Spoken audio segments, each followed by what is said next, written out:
Të jesh i arsimuar në fushën e medias, do të thotë të jesh në gjendje të kuptosh dhe të zbërthesh fuqinë e informacionit që media ofron. Arsimimi mediatik është njohur si një nga kompetencat më të rëndësishme të shekullit të 21 dhe një ndër kushtet kryesore për zhvillimin e kulturës demokratike dhe për realizimin e rolit aktiv të çdo individi në shoqëri. Njohuritë dhe edukimi përkatësisht të arsimimi mediatik i çdo antari të shoqërisë janë të domosdoshëm për krijimin e një mjedisi jetësor të qëndrueshëm dhe për zgjerimin e hapësirës së zgjedhjes së lirë.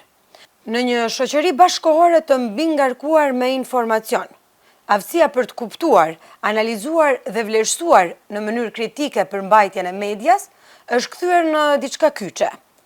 Arsimimi mediatik, si një kombinim i njohurive teknike, analitike dhe etike rreth përmbajtjes së medias, u jep qytetarëve mundësinë që të njohin informacionin cilësor, të dallojnë faktet dhe opinionet dhe të mbrohen nga dezinformimi dhe lajmet e rreme.